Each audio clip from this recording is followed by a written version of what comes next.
एक बार सभी स्टूडेंट्स आ जाएं। एक बार सभी स्टूडेंट्स लाइव हो जाएं।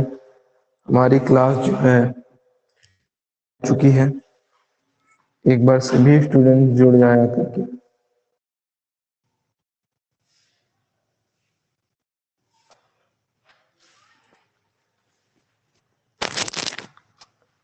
एक बार सभी स्टूडेंट्स जुड़ जाया करके।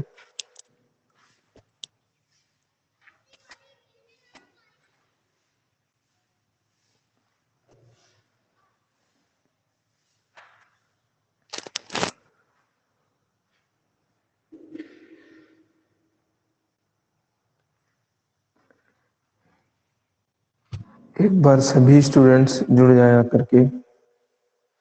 हमारी क्लास लाइव हो चुकी है।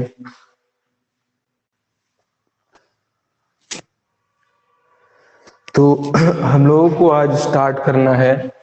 नंबर 3 हेडिंग थी हमारी श्रृंखला समापन। जल्दी से जुड़ जाया करके। क्लास हमारी लाइव हो चुकी है जिसे हम लोग कहते हैं चेन टर्मिनेशन। चेन टर्मिनेशन श्रृंखला समापन। तो क्या है श्रृंखला समापन, चेन टर्मिनेशन किसे कहते हैं और किन किन चीजों के बारे में इसके अंदर बात करेंगे, ये जानेंगे कि चेन टर्मिनेशन क्या है। तो कुछ चीजें हम लोगों ने, गुड मॉर्निंग, कुछ चीजें हम लोगों ने पिछली क्लास के अंदर पढ़ चुके हैं। तो हम लोगों ने पढ़ लिया था समारंभन वाला हेडिंग भी पढ़ लिया था और विस्तारण वाला भी पढ़ लिया था। इस तरीके से पढ़ रहे थे। तो बताया था कि समापन के अंदर क्या होगा। जो हमारा mRNA था, mRNA 5' से 3' मान लिया। इसे कह रहे थे हम लोग UAC। ये था हमारा AUG। फिर था हमारा UU, हमारा GUG। फिर था UAA। फिर था मान लीजिए कोई भी CUU मान लिया हमने। या हो सकता है तुम्हारे पिछले वाले जो है उसके अंदर कुछ और लिखा हो, तो UCA शायद लिखा होगा, तो UCA मान लिया। अब टर्मिनेशन में क्या होता है कि जो लास्ट यहां तक हम लोगों ने पढ़ लिया था और यहां तक ये पढ़ रखा था कि ये वाला था, इसे कह रहे थे हम लोग P साइट और इसे कह रहे थे हम लोग A साइट। और यहाँ पर राइबोसोम की छोटी यूनिट, यहाँ पर बड़ी यूनिट। और फिर जुड़ा था, यहाँ पर जुड़ा था हमारा वैलीन वाला राइबोसोम tRNA। वैलीन, वैलीन से जुड़ी थी फिनाइल एलानीन, फिनाइल एलानीन से जुड़ी थी मेथियोनिन। अब इतनी तो बन गई हमारी, 3 अमीनो एसिड जुड़ गए और अमीनो एसिड के बीच में जो बॉन्ड बना है उसे कह रहे हैं हम लोग पेप्टाइड बॉन्ड नाम दिया था। और ये जो बना था पेप्टाइड डिल ट्रांसफरेज नाम के जो है एंजाइम के द्वारा बना था। अब जो UAA होता है ये होता है हमारा स्टॉप कोडान, जिसे कहते थे हम लोग स्टॉप कोडान या टर्मिनेटर कोडान। और स्टॉप कोडान कह लीजिए चाहे टर्मिनेटर, या ही इसका हिंदी में नाम क्या होता था, समापन कोडान। और समापन कोडान बताया था ये किसी भी प्रकार के लिए किसी भी प्रकार के अमीनो एसिड के लिए कोड नहीं करता है। अब जब ये कोड नहीं करेगा तो यहाँ पर क्या, इतने स्टॉप कोडान पर एक फैक्टर जुड़ जाता है यहाँ पर। उस फैक्टर का नाम होता है रिलीजिंग फैक्टर। रिलीजिंग फैक्टर जिसे कहते हैं हम लोग RF। रिलीजिंग फैक्टर जिसे हम लोग कहते हैं, नाम देते हैं RF। अब जैसे ही ये RF जुड़ता है तो जो ये वाला tRNA है हमारा, चार्ज्ड tRNA क्या हो जाता है, चार्ज tRNA का जो है हाइड्रोलाइज्ड हो जाता है, यानी यहां से बॉन्ड का होता है टूट जाता है। तो लिखेंगे चार्ज tRNA रिमूव हो जाता है, या कह सकते हैं वहां से चार्ज tRNA mRNA से निकल जाता है। अब जब आरएनए से निकल जाएगा तो हमारे पास जो है अमीनो एसिड की कैसी चेन मिलेगी, ये मिलेगी। मेथियोनिन हो गया एक अमीनो एसिड। दूसरे नंबर पर हो गया हमारा फेनाइलएलानाइन। हमने समझाने के लिए ले लिए थे 3 कोडान, होते तो बहुत सारे हैं, फिर ये हमने एक वैलिन ले लिया। तो ये बताइए अमीनो एसिड की एक चेन बन गई, और इसी चेन को हम लोग कहते हैं पॉलीपेप्टाइड चेन। Polypeptide chain. अच्छा, पॉलीपेप्टाइड चेन क्यों कह रहे हैं? क्योंकि ये बॉन्ड को हम लोग नाम देते हैं पेप्टाइड बॉन्ड। जो अमीनो एसिड के बीच बॉन्ड उपस्थित हैं उन्हें कहते हैं पॉलीपेप्टाइड चेन, और इसी पॉलीपेप्टाइड चेन का नाम क्या होता है? प्रोटीन होता है। तो यही पूरी क्रिया हमारी क्या कंप्लीट हो गई? ट्रांसलेशन की क्रिया हमारी कंप्लीट हो गई, अनुवादन की क्रिया हमारी कंप्लीट हो गई। और हमें क्या हुआ? एक जो है रिजल्ट के रूप में हमें पॉलीपेप्टाइड एक विशिष्ट एमआरएनए के कोडान के द्वारा अमीनो प्राप्त हो गई, और जिसके अंदर जो है अमीनो एसिड का एक विशिष्ट क्रम उपस्थित है। जिसके अंदर क्या है भैया? अमीनो एसिड का एक विशिष्ट क्रम उपस्थित होता है। तो ये हमको जो है प्राप्त हो गई अनुवादन की क्रिया के बाद। अब इसमें कुछ चीजें लिखना है, तो अब लिखने वाला प्रोसेस क्या है वो देखेंगे। फिर फिगर बनाना है आपको। तो फिगर क्या बनाना है वो बाद में, पहले आपको जो है फिगर यहाँ बना लेना है आपको इतना। ये हमारी पॉलीपेप्टाइड चेन मिल जाएगी, छोटा सा बना दे रहे हैं। फिनाइलएलानाइन और वैलिन, इसको लिख लीजिएगा पॉलीपेप्टाइड चेन। ये फिगर बनाना है आपको, या इसे ही कहते हैं हम लोग प्रोटीन। अब इसके अंदर लिखना क्या है? तो इसके अंदर लिखना है राइबोसोम जब संपूर्ण राइबोसोम समापन कोडान पर पहुंचता है तो समापन कोडान पर रिलीजिंग फैक्टर जुड़ जाता है और चार्ज टीआरएनए एमआरएनए से अलग हो जाता है। एमआरएनए से अलग हो जाता है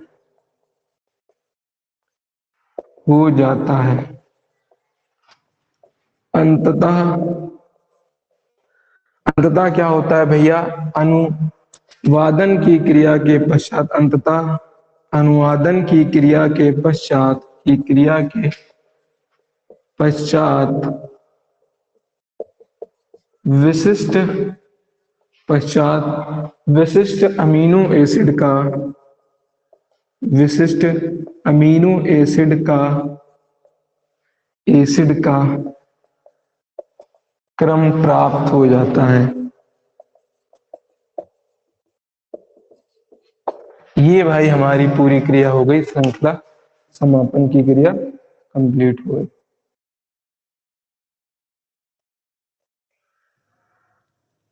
तो ये आपको क्या करना है? फिगर बना लेना है सही से, और जो है ये जो दिख रहा है ये आपको लिखने वाला, इसको भी स्क्रीनशॉट ले लेना है। अब ये पूरी तरीके से हमारा कंप्लीट हो गया है। ये हमारा जो है श्रृंखला समापन वाला यानी ट्रांसलेशन की क्रिया पूरी तरीके से खत्म हो गई है। आप इसका एक बार स्क्रीनशॉट ले लीजिए अच्छी तरीके से। एक बार स्क्रीनशॉट ले लीजिए, फिर उसके बाद हम लोग जीन का नियमन पढ़ें। जीन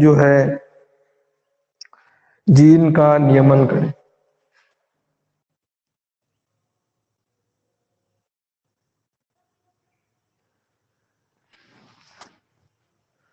जीन का नियमन पढ़े जल्दी से भाई। एक बार जो है स्क्रीनशॉट ले लीजिए, कमेंट कर दीजिए स्क्रीनशॉट ले लिया है कि। अगर स्क्रीनशॉट लेना है तो ये ले लीजिए पास। अब स्क्रीनशॉट ले लीजिए।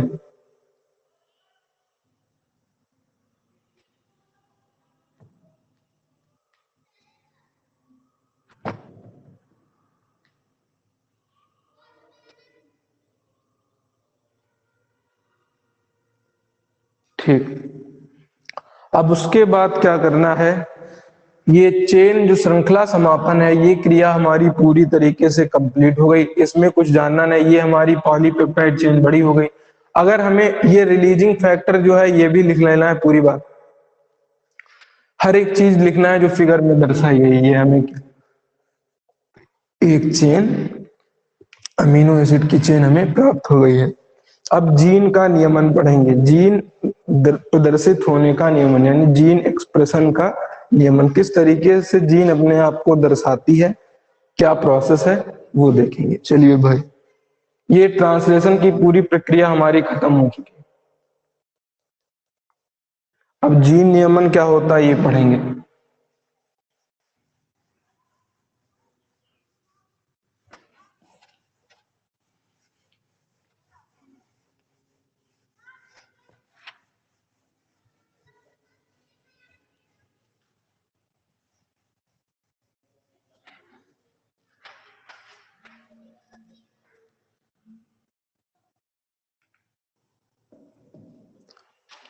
तो हेडिंग रहेगी हमारी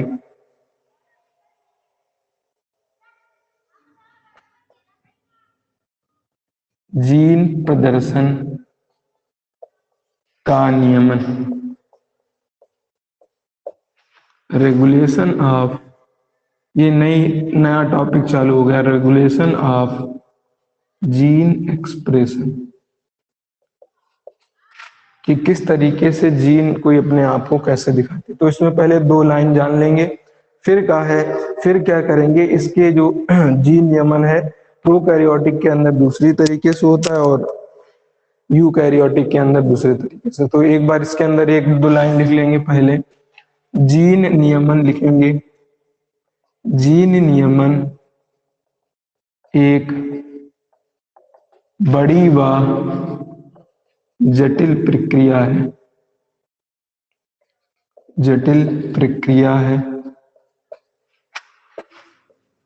जिसमें जिसमें क्या किया जाता है कि जीन का एक्सप्रेस होना ये समझा जाता है कि जीन जो है अपने आप को किस तरीके से प्रदर्शित करके जो है किस तरीके से पॉलीपेप्टाइड चेन का निर्माण करती है। तो जिसमें क्या होता है, जीन, जिसमें कोई जीन अपने प्रदर्शन के अंत में पॉलीपेप्टाइड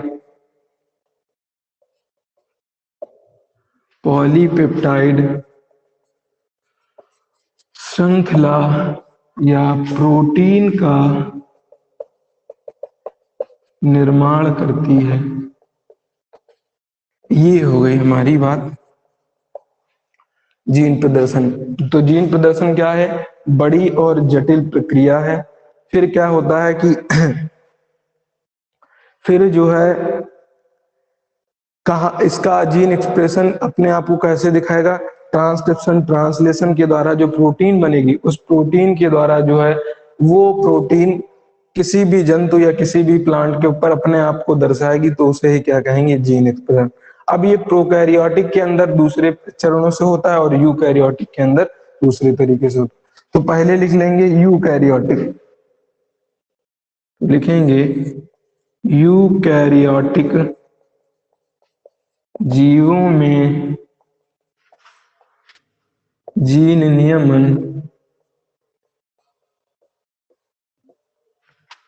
नियमन चार स्तर पर होता है। जो जीन नियमन है वो यूकैरियोटिक के अंदर चार स्तर पर होता है, 1 2 3 4, और ये चारों स्टेप सभी को पता है। सबसे पहले ट्रांसक्रिप्शन, यानी जिसे कहते हैं अनुलेखन। अनुलेखन स्तर पर।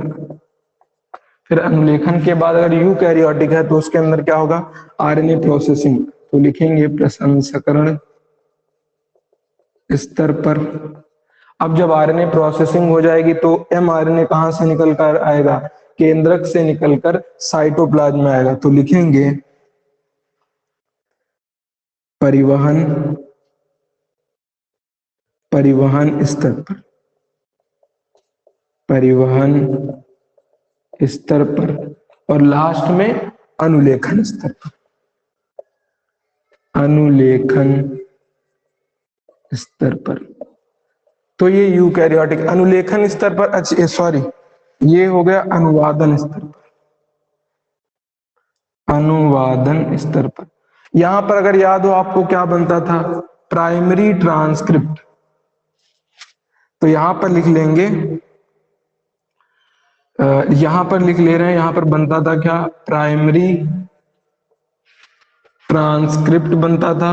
और प्राइमरी ट्रांसक्रिप्ट क्या होता था, H N R N A, heterogeneous nuclear R N ए।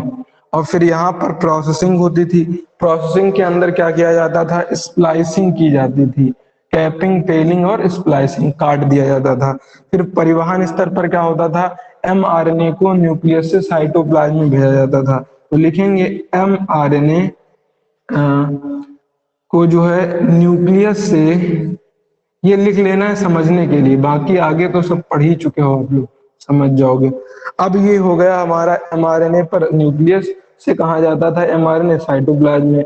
फिर किस पर होता था, ट्रांस लेवल अनुवादन स्तर पर, यानी लिखेंगे यहाँ पर क्या बनती थी हमारी, प्रोटीन। ये तो स्टेप अभी पढ़ के आ रहे हैं, प्रोटीन। तो यूकैरियोटिक जीवों के अंदर जीन नियमन जो है 4 स्तर पर होता है, चारों स्तर देख लीजिए आप। अब उसके बाद पढ़ेंगे हम लोग क्या, कि प्रोकैरियोटिक के अंदर क्या होगा, प्रोकैरियोटिक में ये 2 स्टेप बीच वाले चले जाएंगे, केवल पहला और चौथा बचता है, यानी 2 स्टेप के अंदर प्रोकैरियोटिक के अंदर होता है। तो एक बार जल्दी से जो है देख लीजिए, इसको स्क्रीनशॉट ले लीजिए, हम बिगाड़ दें इसको जल्दी से, भैया इसका स्क्रीनशॉट ले लीजिए, हम हटा दें, हटा रहे हैं हम इसको, हटाया जाए इसको भाई, चलिए हटा दिया। स्क्रीनशॉट ले लीजिए इसका,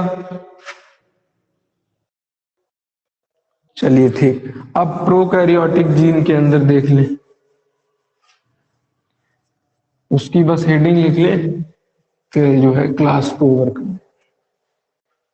तो अगली हेडिंग है हमारी, प्रोकैरियोटिक जीवों में, प्रोकैरियोटिक जीवों में जीन नियमन, जीन नियमन 2 स्तर पर होता है, 1 और 2। सबसे पहले कौन सा स्तर आएगा, अनुवादन स्तर, अनुलेखन सॉरी, अनुलेखन स्तर पर। दूसरा अनुवादन स्तर पर, ये भाई लिख लीजिए। बाकी जीन नियमन की प्रोसेस क्या है, ओपेरॉन मॉडल कल पढ़ाया जाएगा, एग्जाम्पल देते हुए बैक्टीरिया के अंदर एक जो है जीन एक्सप्रेशन का एग्जाम्पल दिया जाएगा, फिर वहीं से आगे बढ़ जाया जाएगा, क्या होता है हमारा, पूरी तरीके से बात समझ में आ जाएगी, किस तरीके से कोई भी जीन जो है कार्य करती है, किस प्रकार। तो इसको स्क्रीनशॉट ले लीजिए, क्लास को यहीं तक रखेंगे, क्लास हमारी ओवर होने जा रही है, तो इसको जल्दी से लिख लीजिए भाई। स्क्रीनशॉट ले लिया तो एक बार कमेंट कर दीजिए।